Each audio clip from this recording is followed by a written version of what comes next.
은혜 받으실 하나님의 말씀은 마가복음 6장 37절에서 44절까지의 말씀입니다. 마가복음 6장 37절에서 44절까지 말씀입니다. 신약성경 63페이지에 있습니다.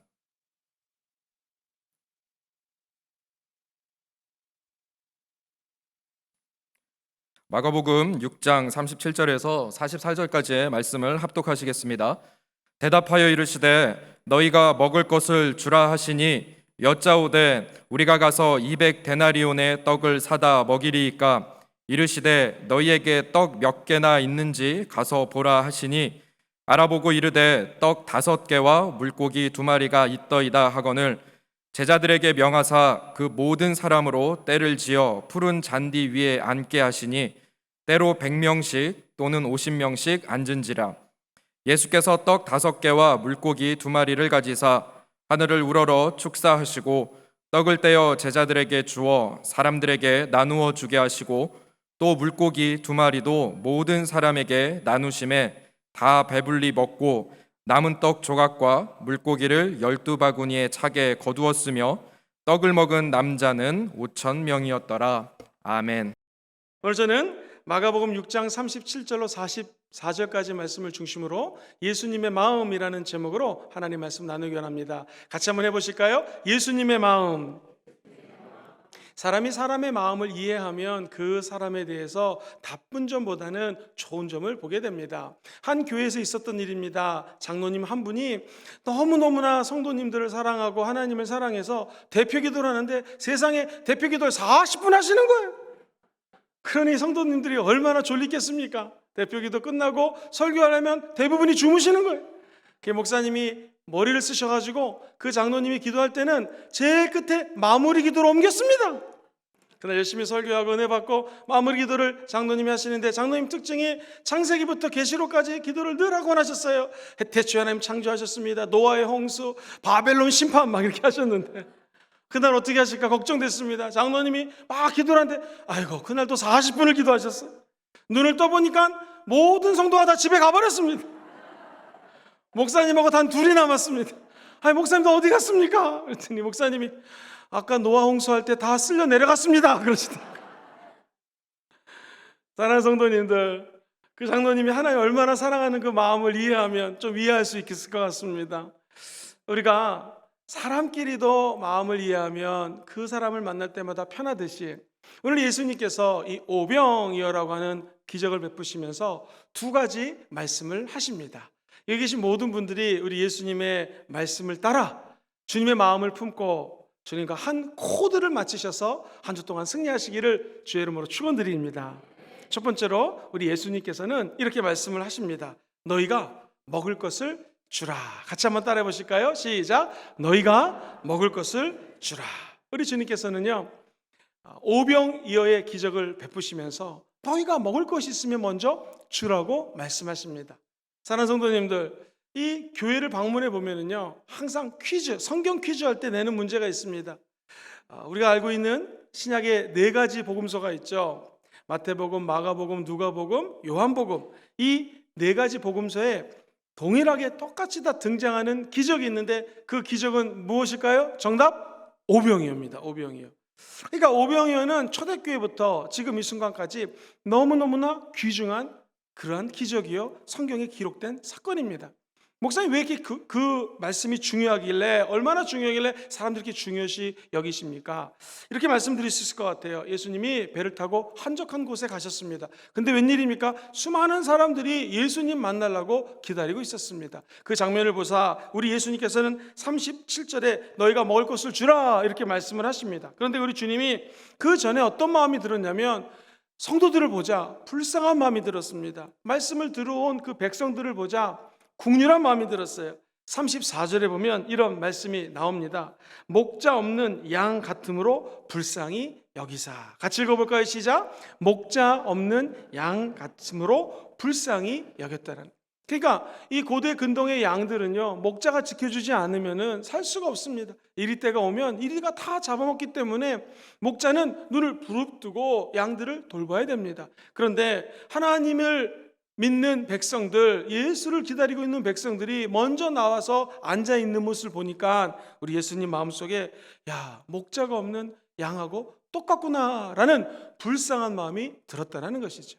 자, 그렇다면 이제 이해가 됩니다. 주님이 너희가 먹을 것을 주라. 지금 우리 제자들은 먹을 걸 줄 수 있는 능력이 없습니다.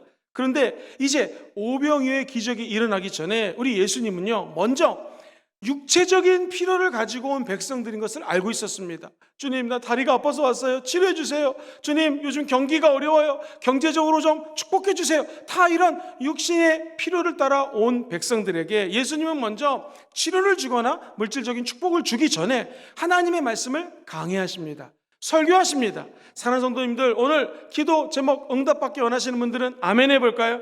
그렇다면 먼저 우리 예수님의 말씀을 들으시고 그분이 말하는 하나님의 나라를 생각하시고 먼저 그의 나라와 의를 구하는 여러분 되시기를 주의 이름으로 축복합니다. 그리고 나니 해가 뉘엿뉘엿 저뭅니다. 아, 배가 고프겠구나.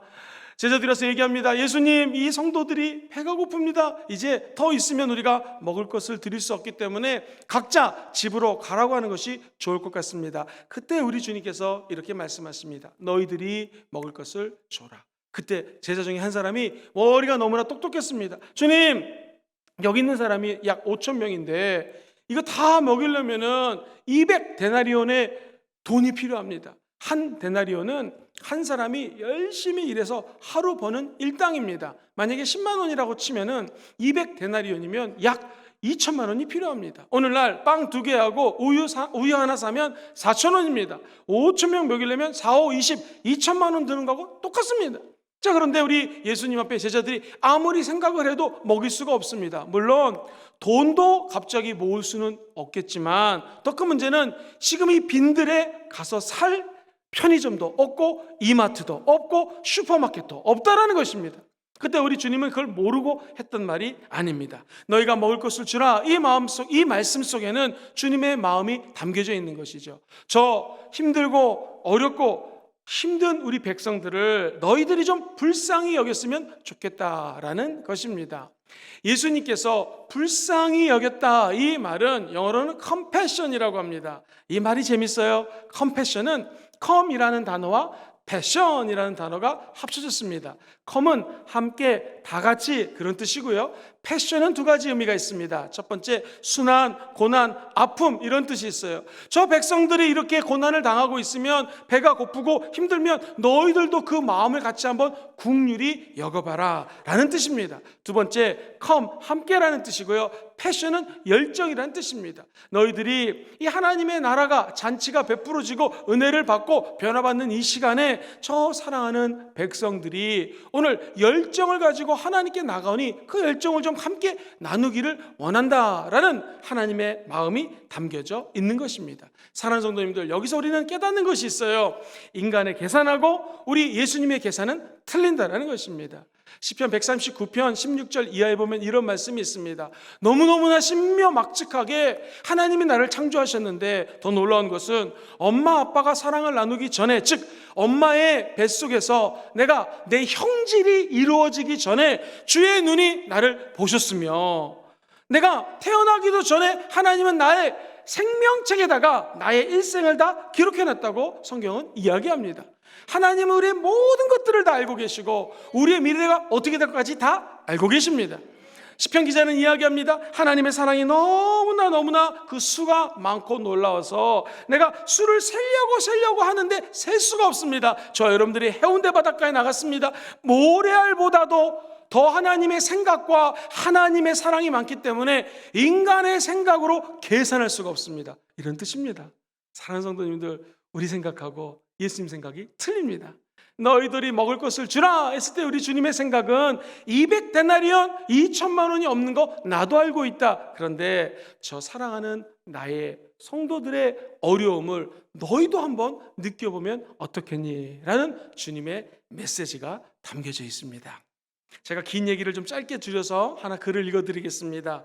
제목이 줄어들지 않는 라면 상자라는 글입니다. 한 성도가 어려웠을 때 간증입니다. 우리나라 힘들고 어려웠을 때에 너무나 배가 고픈 소년이 여러 군데를 찾아다니다가 결국에는 다 퇴짜를 맞고 아주 허름한 인쇄소 앞에 오게 되었습니다. 아저씨 저 좀 여기서 일하게 해주세요. 아무 일이나 좋으니까 열심히 일할게요. 주인 아저씨가 너 먹은 거 없는 것 같은데 배고프니? 네. 그래서 그 골로라고 옛날에 기억나시죠? 거기다가 라면을 끓여서 줬습니다. 그러니까 열심히 먹었습니다. 너 잠은 어디서 자니? 공원에서 대충 잡니다. 그러면 오늘부터 일자리를 줄 테니 여기서 열심히 일하고 그 돈이 좀 모여지면 낮에는 일하고 밤에 학교 갈 수 있도록 해줄 테니 여기서 일해라 라고 이야기를 들었습니다. 너무나 기뻤습니다. 열심히 일하고 비록 시멘트에다가 스티로폴 깔고 자지만 월급 주면 라면 한 박스 사고 나머지 다 저금하면서 미래를 이 소년이 꿈꿨습니다. 어느 날 라면 한 박스를 사가지고 라면을 매일 끓여 먹는데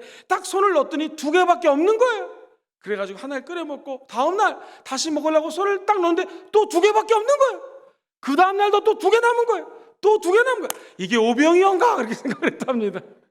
그래 느낌이 와가지고 주인 아저씨께서 얘야 너 저 가게 좀 갔다 와라 그랬는데요, 일부러 가게 가는 척하면서 유리창문으로 빠꼼히 주인 아저씨가 뭘 하나 쳐다봤습니다. 그랬더니 주인 사장님께서 몰래 방에 들어가더니 라면 하나를 아이가 모르게 그 라면 상자에다가 집어넣는 것입니다. 분명히 라면 한 박스에는 20개가 들어가는데 30일도 넘게 라면 한 박스를 먹었다라는 것이죠. 이 소녀는 밖에 창문에서 무릎을 꿇고 아저씨가 시킨 심부름은 까먹고 한참 동안을 눈물을 흘렸다라는 것입니다. 결과적으로 이 소녀는 나중에 잘 됐고 그 은혜를 아저씨에게 갚았다라는 것이죠. 더 은혜를 받았던 것은 나중에 알고 봤더니 이 주인 아저씨는 애가 4세 사골세방에 살고 계셨고, 더 마음이 아팠던 것은 아내가 아팠기 때문에 물질적으로 아주 힘든 상황임에도 불구하고 자기를 돌봐줬다라는 것입니다. 성경은 이야기합니다. 우는 자와 함께 웃고 웃는 자와 함께 웃으라는 것이죠. 사람은 심는 대로 거두게 되어 있습니다. 우리 예수님은 언제나 우리를 시험하십니다.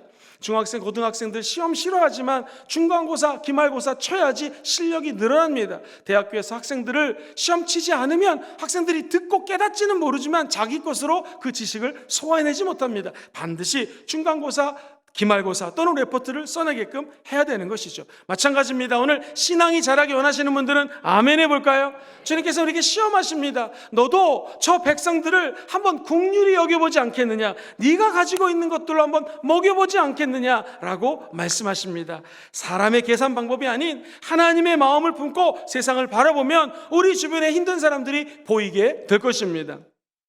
프랑스에요, 군사학교가 있었는데 돈 많은 자제들이 와서 군인 되려고 배웠습니다. 돈이 없는 한 소년이 늘 다른 친구들은 그 학교 앞에 사과를 맛있게 사 먹는데 돈이 없어서 사 먹을 수가 없었습니다. 그 주인 아줌마가 일로 오게나 이거 하나 먹게 하면서 청년에게 늘 사과를 하나씩 줬습니다.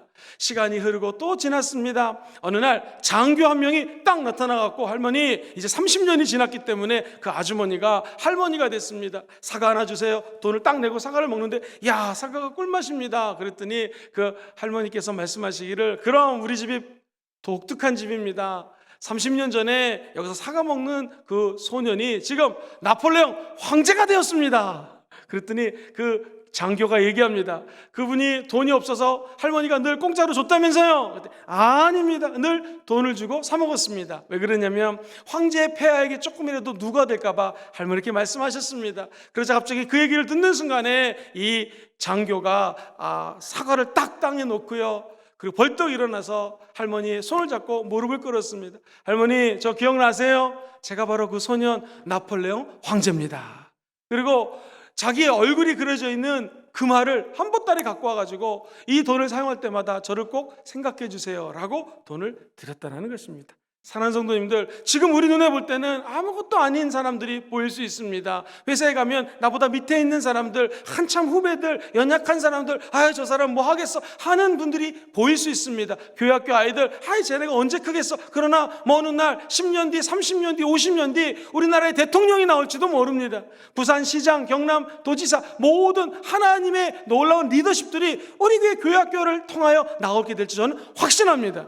여러분, 오늘 집에 가시다가 아이들 보면 용돈 주게 되기를 주의 이름으로 축복합니다. 우리 교회학교 아이들이 어떻게 잘 될진 아무도 모르는 것이죠. 눈을 들어 주변을 보면 비단 교회학교 아이들뿐만 아니라 힘들고 어렵고 눈물 흘리는 아이들을 또는 젊은 사람들을 볼 수 있습니다. 저와 여러분들이 마음문을 열고 그들에게 하나님의 사랑을 전하게 되기를 주의 이름으로 축원드립니다. 예수님의 마음은 나도 다 알고 있다. 2천만 원이 아니라 3천만 원 우리도 있지만 먹으러 갈 장소도 없는 것도 알고 있다. 그러나 너도 컴패션, 저 국률한 마음, 불쌍한 마음을 갖지 않겠니? 그렇습니다. 우리가 사람들을 바라볼 때 저분이 예수님만 믿으면 정말 잘 살 텐데, 저분이 저거 하나만 고치면 정말 축복받을 텐데, 이것이 바로 불쌍히 여기는 마음입니다. 국률이 여기는 마음입니다. 그렇게 따지고 보니 죄로 죽을 수밖에 없는 저와 여러분들을 우리 예수님이 불쌍히 여기셨습니다. 세상에서 살다가 술, 담배, 세상 일 하다가 그냥 지옥 갈 저와 여러분들을 우리 예수님이 불쌍히 여겨주셔서 교회 나오게 하시고 성령 받게 하시고 은혜 위에 은혜를 더하여 준 줄 믿습니다. 이제 우리가 성령을 받았으니 예수님의 마음을 품고 이 땅에서 국률이 여기는 마음을 가지고 사시게 되기를 주의 이름으로 축원드립니다. 두 번째로 우리 예수님이 이렇게 말씀하십니다. 너희에게 떡 몇 개가 있는지 가서 보라. 저는 말씀을 묵상하면서 이런 생각이 들었습니다.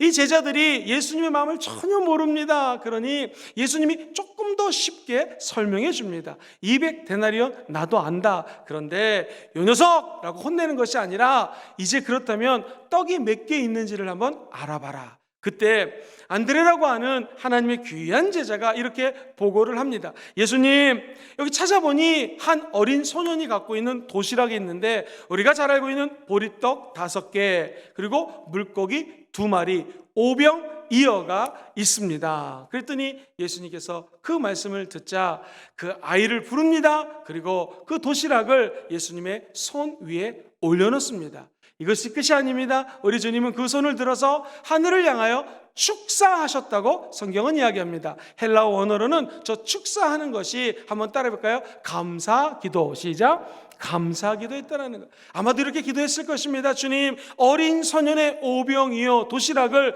이제 제 손에 올려놓은 이 아이의 믿음을 감사합니다. 그리고 이것이 하늘을 우러러 기도할 때에 수많은 영혼들이 먹고 남는 기적이 임할 것을 감사합니다. 어떤 결과가 임했습니까? 사람들이 바구니에서 계속 떡을 꺼내가고 물고기를 꺼내가는데 이게 마르지가 않습니다. 지속 속으로 나오게 됩니다. 결국 12바구니가 맨 끝에 담았을 때 차고 남았다라는 것입니다. 우리 예수님의 기적을 체험하게 되기를 주의 이름으로 축원드립니다. 기적 체험하고 난 다음에는 막 함부로 쓰는 것이 아니라 하나님의 물건은 아껴야 됩니다. 그래서 12바구니에 다시 모아놨다는 것이죠. 또 하나 주목할 것이 있습니다. 너희에게 떡이 몇 개 있나 알아보라 주님 말씀하시고 이제 오병이의 기적을 일으킬 때 사람들을요 50명 100명 이렇게 질서정연하게 앉힙니다. 기적이 체험되기 원하시는 분들은 아멘 해볼까요? 하나님은 질서의 하나님이십니다. 질서 있게 앉아 있을 때 그때 주님은 하늘으로 축사하고 그 오병이의 기적을 체험하게 하셨습니다. 사랑하는 성도님들, 이 무슨 의미겠습니까? 예수님의 마음은 너희들이 하나님의 자녀로서 택함받았고 하나님의 은혜를 받은 사람이라면 책임감이 있으니 너희가 쓰여질 것이 무엇이 있는지를 한번 생각해 보라는 것입니다. 여러분 2000년 전에 고대 근동의 보리떡 5개는 요만한 조그만 떡이었습니다. 그리고 오병이어에 나오는 물고기 2마리는 이만한 참치나 조기 같은 생선이 아니었습니다. 멸치 같은 작은 거였습니다. 문제는 그 작은 것을 주께 올려드리면 주님이 기적을 행한다는 것이죠. 예수님이 모세에게, 우리 하나님이 모세에 나타나셨습니다. 그리고 모세에게 말씀하시기를 저 애굽 땅에 있는 백성들을 출애굽시켜서 적과 꿀이는 가나안 땅으로 데려가야 될 텐데 모세야 내가 너를 사용하겠다. 모세가 얘기합니다. 주님, 저는 이제 광야에서 40년 있었기 때문에 말도 어눌합니다. 그리고 이제 체력이 40년 전하고는 틀려서 이 체력으로 내가 아무것도 할 수 없는 노인입니다. 보세요. 나는 지팡이를 들고 있지 않습니까? 그때 우리 주님 말씀하십니다. 네 손에 든 것이 무엇이냐? 지팡이라니까요, 지팡이. 그래서 주님은 그 지팡이, 우리의 연약함, 우리가 가져갖고 있는 작은 것을 통하여 기적을 베푸십니다. 나중에 그 지팡이를 들어서 홍해를 치자 홍해가 갈라졌습니다. 지팡이를 들어서 반석을 내려치자 물이 콸콸콸콸 쏟아져 나오게 되었습니다. 나중에 아말렉과 전투가 벌어지게 되었습니다. 르비딤이라는 곳에서 하나님 앞에 높이 지팡이를 들고 두 손 높이 들고 기도할 때 하나님은 그 지팡이를 통하여 역사하셨습니다. 오늘 아침 주님이 물어보십니다. 너 아무것도 염려하지 말아라. 지금 네 손에 가지고 있는 것이 무엇이냐. 사랑하는 성도님들, 우리의 것을 주께 올려드리게 되기를 주의 이름으로 축원드립니다. 그러면 기적이 일어납니다.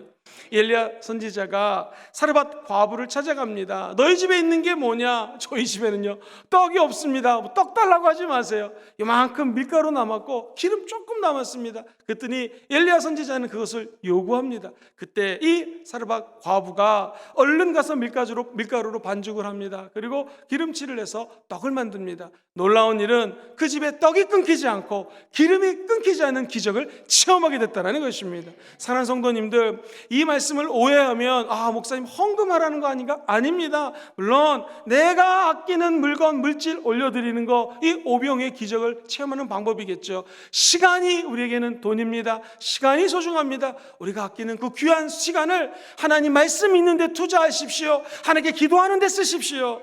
그리고 우리 각자가 갖고 있는 달란트가 있습니다. 어떤 분은요 피아노를 잘 치고, 어떤 분은 드럼을 잘 치고, 오케스트라 연주를 할 때 심벌지를 잘 치는 사람이 있습니다. 각자가 갖고 있는 은사가 틀립니다. 내가 하나님께로 받은 것을 오늘 주 예수 그리스도의 손 위에 올려놓게 되기를 주의 이름으로 축원합니다. 이제 주님이 하늘을 울어 감사기도만 하면 그곳에 기적이 일어납니다. 사람들이 하도 오병이어 기적 같은 거를 보고 주님 표적 보여주세요, 표적 보여주세요 그랬더니 우리 예수님 말씀하십니다. 내가 보여줄 표적은 요나의 표적밖에 없다. 요나의 기적은 무엇입니까? 요나가 하나님 말씀 명령을 불순종하고 그만 도망가다가 바닷속에 빠졌습니다. 그리고 물고기 뱃속에 들어갔습니다. 죽을 줄 알았는데 물고기 뱃속에서 기도하니 3일 만에 다시 세상으로 나오게 되었습니다. 예수님의 기적은 무엇입니까? 오병이어보다 더 중요한 것, 예수님 십자가에 죽고 장사한 지 사흘 만에 부활하셨습니다. 이것이 참된 기적이라는 것이죠. 그래서 요한복음에는 이 오병이의 기적을 적어 놓으면서 뒷부분에 어떻게 마무리되는가, 성찬식과 연결이 됩니다. 사랑하는 성도님들, 오병이의 떡을 먹고 배는 불렀겠죠. 그러나 이것은 영생을 주는 떡이 아닙니다. 예수님이 십자가의 몸을 찢기면서 살점을 떨어뜨리기까지 우리를 사랑하십니다. 그리고 성찬식을 최근에 못하고 있지만 코로나 때문에 예수님이 주시는 떡은 무엇을 상징합니까? 이 떡은 사랑하는 성도님 들의 죄를 속량하기 위하여, 죄와 저주를 묶어버리기 위하여 십자가에서 찢기신 예수님의 살이 바로 우리가 먹는 떡이라는 것입니다. 그렇다면 일반적으로 먹는 떡과 예수님의 몸을 상징하는 떡은 무슨 차이가 있겠습니까? 예수님의 몸에서 나오는 이 떡은 영생을 주는 떡이라는 것입니다. 사랑하는 성도님들, 우리가 육신의 것들을 체험받는 그냥 기적을 맛봤다면 이제 이것을 넘어서서 하나님이 원하는 영원한 것을 향하는 여러분 되기를 주의 이름으로 축원드립니다. 인간의 계산은 눈앞의 것밖에 계산할 수 없겠죠. 그러나 우리 주님의 계산법은 영원한 영생까지 계산해 놨다라는 것이죠. 내 생각이 아닌 하나님의 생각으로 채우기를 주의 이름으로 축원드립니다. 내 마음이 아닌 예수의 마음을 채우게 되기를 주의 이름으로 축원드립니다. 예수님은 자기를 생명의 떡으로 저 여러분들에게 주셨다라는 것입니다. 왜? 우리를 긍휼히 여기시기 때문에, 죄와 허물로 죽을 수밖에 없는 우리를 위하여 그 사랑으로 자기의 생명을 생명의 떡으로 제공했다라는 것입니다. 오병이어의 기적보다 중요한 것은 우리 예수 그리스도가 생명의 떡으로 날마다 우리와 함께한다라는 이 감격과 기적이 함께하시기를 주의 이름으로 축원드립니다. 그렇다면 답이 없다고 얘기하시면 안 됩니다. 답을 찾을 수 없다고 고백하시면 안 됩니다. 사랑하는 성도님들, 답이 있습니다. 예수님이 답입니다. 예수님과 함께 이 어려운 시기에 하나님이 주시는 은혜와 축복을 받고 나누는 여러분 되시기를 주의 이름으로 축원드립니다. 흔히 회사에 가면은요, 직장 상사가 밑에 있는 사람들에게 이렇게 얘기합니다. 야, 나 때는 말이야 얼마나 열심히 일했냐면 맨날 야간 근무하고 막 이렇게 얘기합니다. 요즘 젊은 사람들은 이런 분들을 꼰대라고 합니다. 근데 요즘 꼰대란 말을 안 쓰고요, 라떼라고 얘기합니다. 라떼. 왜 라떼냐면, 야, 라떼는 말이야 커피 라떼가 아니라 라떼는 말이야. 제가 한 25년 전 전도사 처음 시작했을 때 선배 목사님들이 와가지고, 야, 나 때는 말이야 참 그 말 듣기 싫었습니다. 금식 열심히 했는데 너희 때는 안 한다. 그런데 저도 어느 정도 시간이 지나가니 밑에 있는 사람들에게 나 때는 말이야 이렇게 얘기할 때가 많이 있습니다. 저 여러분들이 나 때를 즐겨하는 것이 아니라 우리의 눈을 조금 더 낮춰서 그분들의 어려움, 우리 주변에 있는 힘든 사람들의 모습을 오히려 불쌍히 여기십시오. 그리고 조금이라도 도와주는 예수님의 마음을 품게 되시기를 주의 이름으로 축원드립니다. 호주에서 감자 농장을 하는 크리스찬 분이 계시는데요, 이분은 감자를 맨날 농사를 지어갖고 나눠주는 거예요. 아니 저렇게 나눠주다 자기도 먹고 살 것이 없을 텐데 여쭤봤습니다. 왜 이렇게 감자를 맨날 나눠줍니까? 그 장로님 이렇게 말씀하셨습니다. 감자는 나누어 주어야지 남는다 그랬습니다. 그게 무슨 말인가 봤더니 이 겨울이 지나고 봄이 되면은요, 나눠준 사람들은 아직도 감자가 남아 있습니다. 근데 그것을 창고에 쌓아놓으면요, 감자 아시죠? 하나가 썩으면 귤이 옆에 있는 같이 번져나가듯이 막 썩어 없어지더라는 것입니다. 사랑하는 성도님들, 감자, 고구마, 호박 무엇이 있든 우리 손에 있는 것을 주님은 나누라는 것입니다. 우리 하나님이 한 소년의 마음을 보고 우리 예수님 얼마나 기쁘셨겠습니까? 그렇구나, 이거 먹으면 너밖에 배부르지 못하는데 이걸 내 손에 올려놨으니 이제 내가 하늘을 우러러 축사하사 다른 어떤 것들도 필요한 것들을 채워주겠노라고 약속하는 것입니다. 종교개혁을 일으켰던 마틴 루터가 이렇게 얘기합니다. 내 손에 잡아두려고 했더니 모든 것을 다 잃어버렸다. 그런데 하나님의 손에 들였더니 나는 그것을 아직도 소유하게 되었다. 사람은 물질이 있는 곳에 내 마음이 거기에 가 있게 되어 있습니다. 내가 쓰는 돈을 조사해보면 어디에 마음이 가 있는지를 알게 되는 것이죠. 저 여러분들이 물질과 우리의 마음과 정성을 하나님께로 드리게 되기를 주의 이름으로 축원드립니다. 사랑하는 성도님들, 제가 사진 하나 보여드릴 텐데요, 나귀 턱입니다. 이 턱뼈는 아무 쓸모가 없습니다. 다 갖다 그냥 버립니다. 그런데 이 쓸모없는 나귀 턱뼈가 삼손이라고 하는 사람 손에 들어가자 이 적군을 1000명을 죽이는 도구로 변하게 됩니다.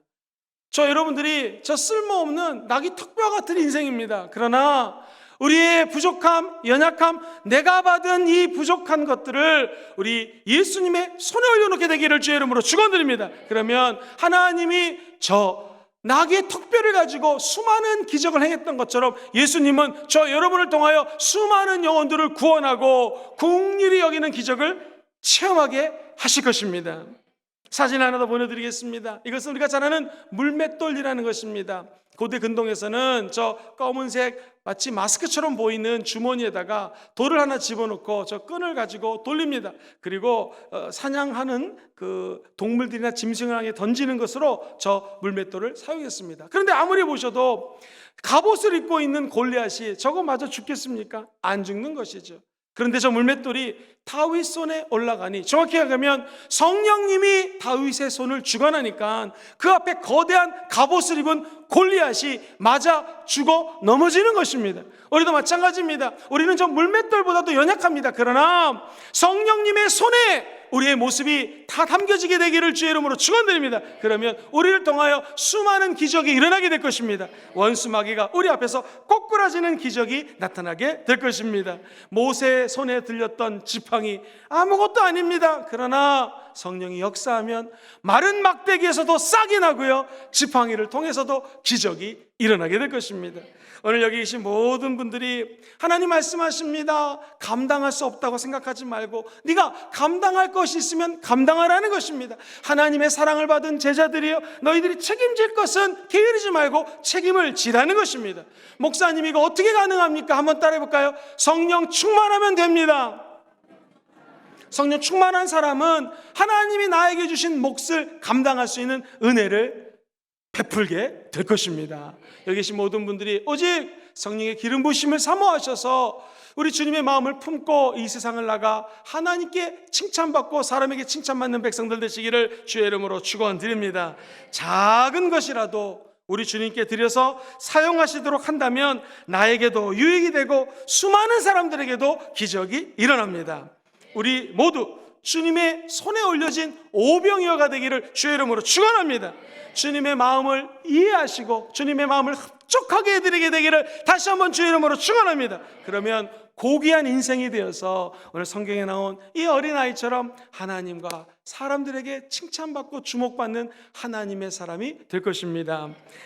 제가 우리 순봉 금종교회 와보니 너무나 감동적인 성도님들이 많더라고요. 물론 주의 종인 저에게도 잘하시고요. 성도님들끼리 섬기는 걸 보면서 은혜를 받습니다. 어떤 성도님은 누가 힘들다면 몰래 반찬을 갖다 놓고요. 서로가 서로를 아끼고 사랑하고 섬기는 모습 때문에 큰 은혜를 받습니다. 우리 순봉 금종교회 사업하시는 분들도 사업하면 딱 만나자마자 계산을 해야 되고, 그리고 투자를 하거나 이 돈을 벌 생각을 해야 되는데, 사업하시면서도 어떻게 하면 내가 이 앞에 있는 사람을 좀 도와줄 수 있을까? 이거 손해보는 거 아니겠습니까? 손해인 거 뻔히 알면서도 상대방을 불쌍히 여겨서 잘해주려고 하고 돌봐주려고 하고 그리고 베풀려고 하니 하나님이 그 사업장에 더 큰 축복을 허락하여 준다라는 것이죠.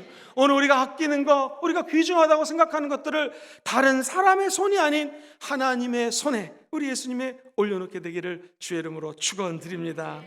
말씀을 정리하겠습니다. 예수님이 오병이어의 기적을 일으키면서 두 가지를 말씀하십니다. 첫 번째, 너희가 먹을 것을 좀 주라는 것이죠. 너희들도 나처럼 저 어려운 사람들을 좀 불쌍히 여기라는 것입니다.